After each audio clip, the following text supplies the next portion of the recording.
자, 이제 부피로 시작을 해 보시죠. 저번 시간까지는 그 넓이를 썼는데, 부피도 똑같습니다. 넓이를 구할 때 우리가, 이런 식으로 아이디어를 좀 생각하시면 좋아요. 뭐냐면은, 함수가 이렇게 있고, 여기 x축이 있고, 우리가 이제 이 y는 fx라는 이 함수에 대해서 a부터 b까지 넓이를 구할 때 얘를 인테그럴 a부터 b까지 fx dx를 했었죠. 얘를 넓이라고 했었습니다. 근데 이제 정확히 표현하면 여기다 이제 절대값을 씌웠죠. 왜냐면은 아래쪽에 그려진 다음에 마이너스를 붙였어야 됐기 때문에. 근데 절대값 fx가 무슨 말이냐면은 어떤 한 점 x가 있을 때 요 선분의 길이가 바로 절대값 fx입니다. 그러니까 얘가 아래쪽에 그려져 있어도 절대값을 붙였다는 건 요만큼의 그냥 길이라는 거예요. 높이 그 길이라는 거죠. 그러면은 이 길이를 a부터 b까지 쭉 적분을 해나갔다는 겁니다. 그러니까 한마디로 선을 쭉 적분을 했더니 길이라는 요 1차원을 적분을 했더니 몇 차원이 됐다? 바로 이렇게 2차원이 됐다. 이런 아이디어입니다. 그럼 부피도 똑같아요. 부피는 3차원이죠. 3차원은 뭐를 적분해야 3차원이 되겠어요? 2차원을 적분해야 3차원이 되는 거죠. 이런 아이디어로 생각하시면 됩니다. 그럼 이제 얘를 그림으로 생각을 해보죠. 이렇게 대충 그려볼까요? 뭐 이렇게 생긴 도형이 있다고 해 봅시다. 얘가 이제 위에 뚜껑이고 여기를 기준으로 해서 밑에는 이제 평평한 사각형 느낌으로.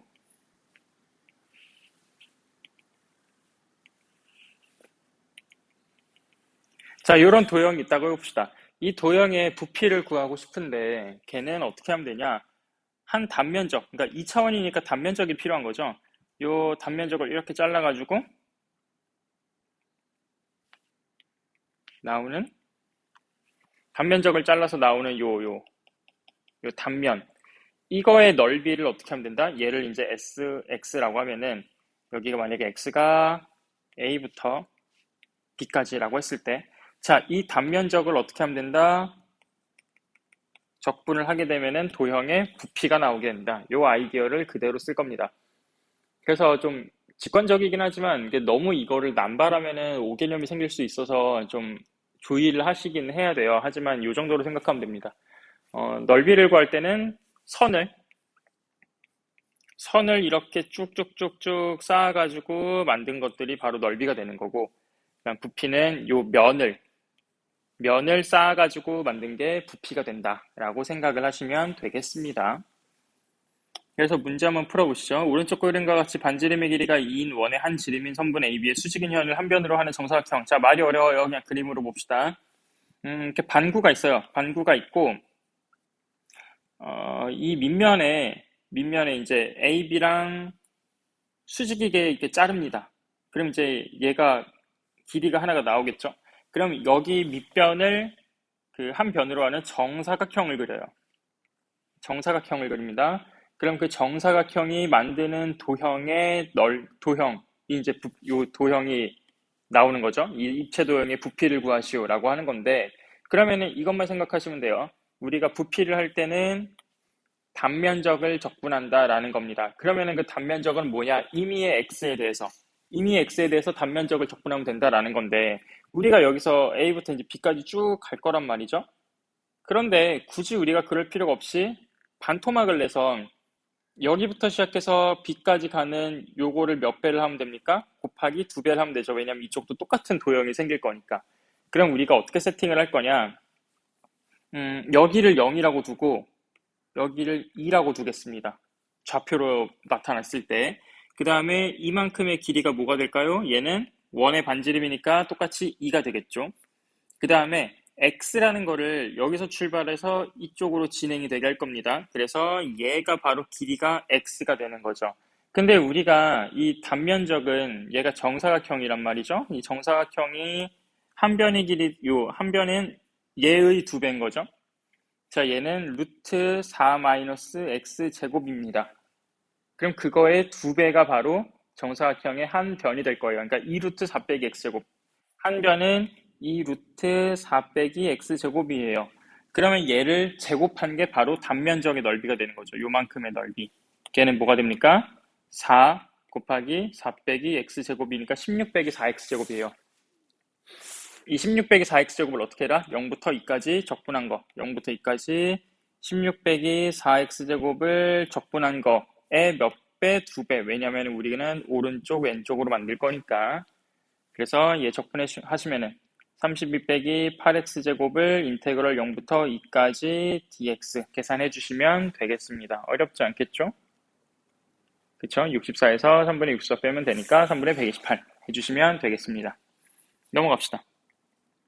이 친구는 오히려 아까 그 문제보다 더 쉽죠. 왜냐하면 단면 한 변의 길이가 이렇게 나왔으니까.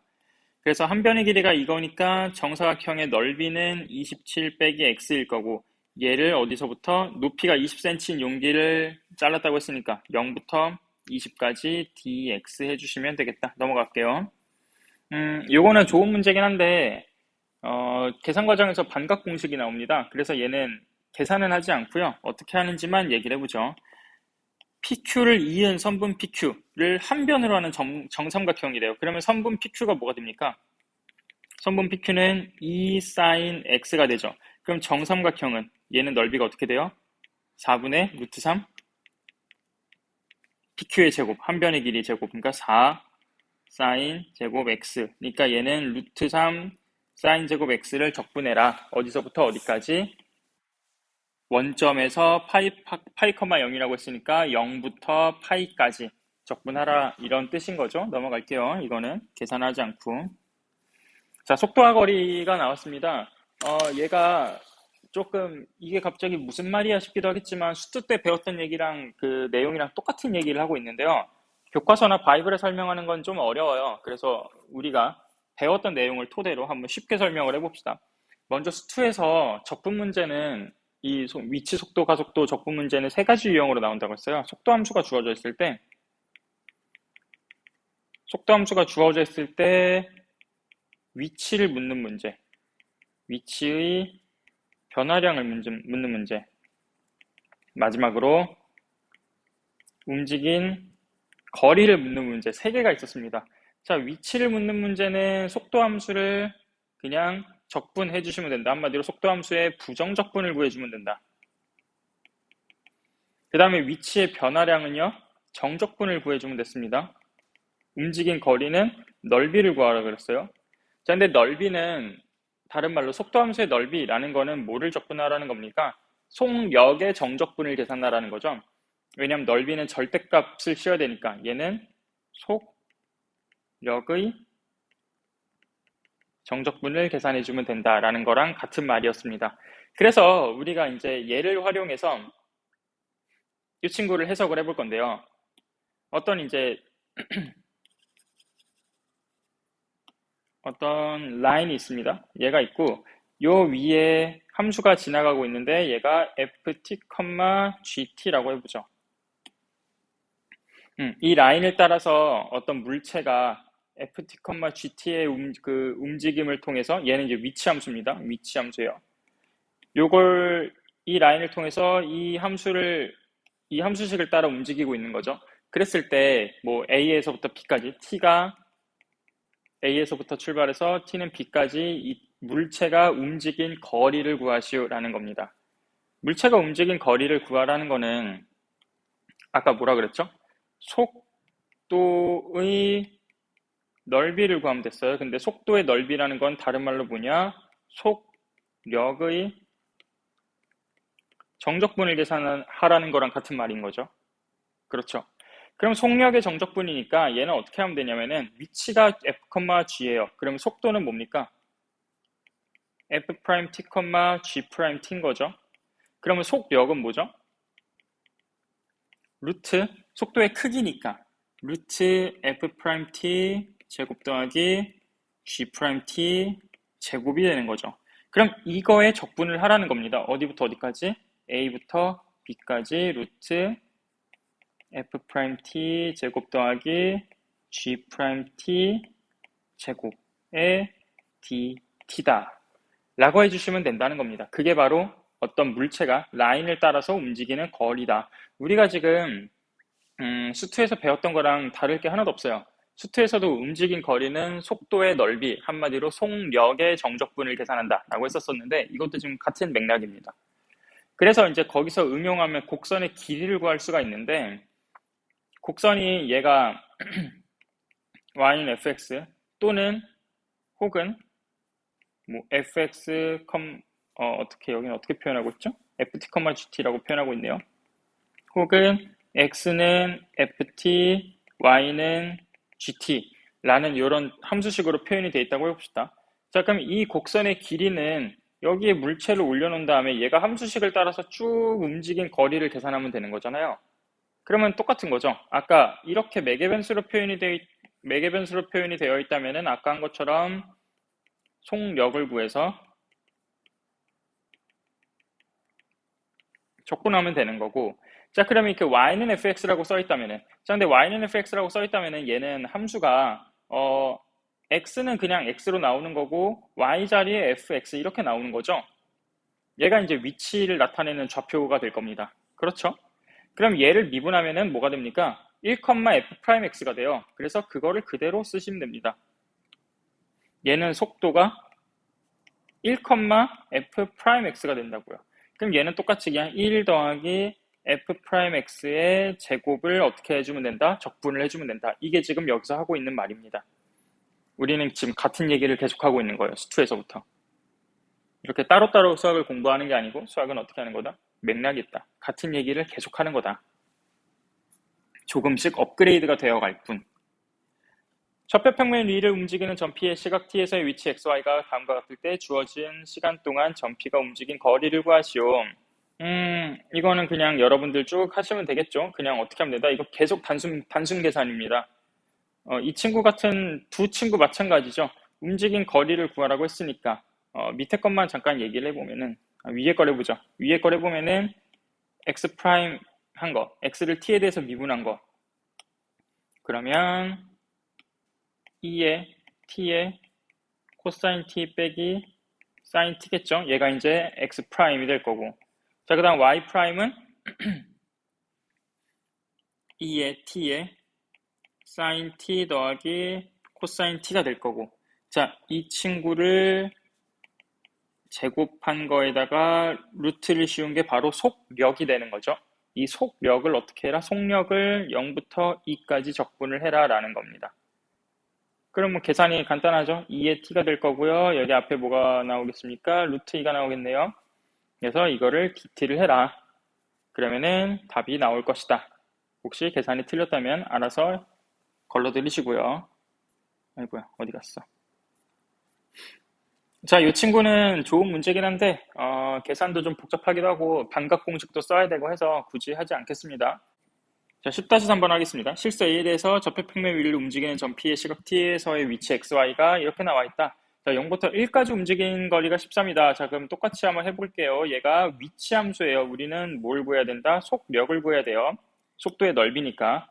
자, 그럼 dx dt는 6at가 될 거고요. dy dt는 3t제곱 빼기 3a제곱이 될 겁니다. 얘를 제곱해서 어떻게 해준다? 더해줘서 루트를 씌운 게 바로 속력이다. 그럼 루트 36a제곱 t제곱 더하기 9t 4제곱 빼기 18a제곱 t제곱 더하기 9a 4제곱의 루트 씌운 거가 되는 거고요.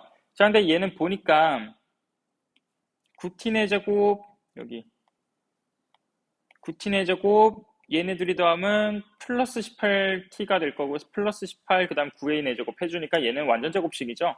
루트 3t제곱 더하기 3a제곱 전체의 제곱이 되는 완전 제곱식입니다. 그래서 얘는 벗겨보니까 3t제곱 더하기 3a제곱인 거죠. 그래서 0부터 1까지 적분을 하래요. 인테그럴 0부터 1까지. 자, 적분은 그냥 굳이 쓰지 말고 해봅시다. t세제곱 더하기 3a제곱 t를 0부터 1까지 적분을 하면은 3a제곱 더하기 1이죠. 걔가 얼마래? 13이래요. 따라서 a제곱은 4니까 a는 2가 나오겠어요. 왜냐하면 a는 양수기 때문이죠. 그럼 0부터 a까지 다시 적분을 하라는 거죠. 그러면 다시 얘를 t세제곱 더하기 아까 a제곱이 4라 그랬죠. 그러니까 얘는 12t가 됩니다. 12t를 어떻게 0부터 2까지 해주시면 되겠죠. 그럼 8에다가 24니까 답은 32가 나올 거다. 라고 해주는 되는 간단한 문제입니다. 요 유형 자체가 그렇게 어렵진 않아요. 곡선의 길이도 똑같아요. 움직인 거리, 곡선의 길이 같은 얘기입니다. 이렇게 이제 y는 의 형태로 나와 있으면은 얘를 x, 3분의 2 x의 2분의 세제곱이라고 생각을 하고 얘가 이제 위치 함수가 되는 거고, 그럼 속도 함수는 1, 1x의 2분의 1이 되는 거고요. 그럼 속력은 뭡니까? 1 더하기 x가 되는 거죠. 루트에. 이거 이제 적분해주면 된다는 거예요. 0부터 3까지. 2번을 예로 들었는데 다른 문제도 똑같습니다. 4번 정도만 얘는 반각 공식이 나오기 때문에 굳이 하지 마시고요. 나머지는 다 스스로 하실 수 있을 겁니다. 넘어갈게요. 단순 계산이니까. 실수 전체 집합에서 이계도 함수를 갖고 f0은 0, f1은 루트 3을 만족시키는 함수 fx에 대해서 정적분의 최소값은. 자, 이 정적분은 얘기를 이걸 봤을 때 여러분들이 이제 떠올라야 돼요. 아, 얘는 y는 fx 혹은 x, fx 같은 말이죠, 지금. 요걸 위치함수로 갖는 i의 길이다. 이거의 길이다라는 겁니다. 어디부터? 0부터 1까지, x가 0부터 1까지일 때. 근데 지금 f0이 0이고, 그러니까 얘가 0,0을 지나고 1, 루트 3을 지나는 곡선이라는 거예요. 여기가 0,0이고, 여기가 이제 1, 루트 3이라는 거야. 근데 얘가 곡선이 이렇게 길이가 이렇게 있을 텐데, 걔가 최소값을 가지려면 어떻게 됩니까? 이렇게 뚫고 그냥 직선으로 가야겠죠? 그러니까 답은 얼마입니까? 이겠네. 이런 식으로 해석하시면 된다는 겁니다. 자, 마지막으로 갑시다. 11-3번. 좌표평면 위를 움직이는 점 P에 대해서 시각 T에서의 위치 XY가 XY로 주어질 때 점 P가 시각 T는 0에서 T는 A까지 움직이는 거리를 SA라고 하자. 자, 이때 그냥 계속 똑같은 거 하겠습니다. 위치가 나와 있을 때 움직인 거리를 재려면은 속력을 구해야 되죠. 그러면 속력은 속도를 먼저 미분을 해야 되니까 속도 미분해 봅시다. 너무 귀찮게 생겼어요. 하지만 우리는 귀찮음을 감수를 해야 되죠. 갑시다. 마이너스 파이 2에 마이너스 파이 t 코사인 파이 t. 자, 요거 먼저 적분 미분하는 겁니다. 더하기 빼기 파이 2에 마이너스 파이 t 사인 파이 t가 이제 dy dx가 되는 거고, dx dy, dx dt가 되는 거고, 그 다음에 dy dx는 마이너스 파이 2에 마이너스 파이 t 사인 파이 t 더하기 파이 2에 마이너스 파이 t 코사인 파이 t가 되는 거죠. 자, 얘가 이제 속도입니다. 이거 컴마 얘 해준 게 이제 속도가 되는 거죠. 그럼 속력은 제곱해서 더해야겠죠. 자, 그럼 제곱해서 더하면은 일단 어차피 제곱해서 더하는 거에서 얘는 그대로 빠져나올 거란 말이죠. 파이 2에 마이너스 파이 t는 그쵸? 그 다음에 루트 얘가 코사인 빼기 사인, 여기는 코사인 더하기 사인이잖아요. 그러면은 제곱할 때 a제곱 더하기 2ab, 그 다음 반대쪽에서는 마이너스 2ab가 나오면서 여기가 삭제가 될 거예요. 그러니까 예제곱 더하기 예제곱, 예제곱 더하기 예제곱이 총 얼마죠? 2죠. 그래서 루트 2만 살아남는다는 거죠. 그랬을 때 얘가 이제 SA다. 얘가 SA가 아니고 얘가 이제 속력이다. 그럼 얘를 0부터 a까지 움직이게 해봅시다. 0부터 a까지 파이 2에 마이너스 파이 t, 파이만 빼주고요. 루트 2 파이만 빼줍시다. 빼지 맙시다. 루트 2만 빼고요. 파이 2에 마이너스 파이 t dt를 해봅시다. 자, 이 친구는 적분하려고 보니까 얘는 누구를 적분해야 나옵니까? 2에 마이너스 파이 t를 적분하면은 마이너스 파이 2에 마이너스 파이 t가 나온다는 거죠. 그러니까 마이너스를 없애준 마이너스 2에 마이너스 파이 t. 루트 2 앞에 있었고 0부터 a까지. 그럼 얘는 마이너스 루트 2에 2에 마이너스 파이 a 그 다음에 빼기 1 이렇게 되겠죠. 그렇죠. 근데 이제 a를 어디로 보내래요? 무한대로 보내래요. a를 무한대로 보내니까 여기가 마이너스 무한대죠. 2에 마이너스 무한대는 얼마더라? 0이더라. 그래서 답은 얼마다? 루트 2가 답이 되겠습니다. 잘 풀었겠죠, 뭐. 자, 그래서 여기까지 하고요. 기본 다지기 잘 푸시고, 그 다음에 조회수가 좀 처참한데, 뭐, 알아서들 하십시오. 공부는 여러분들이 아닌가요? 자, 여기까지 합시다.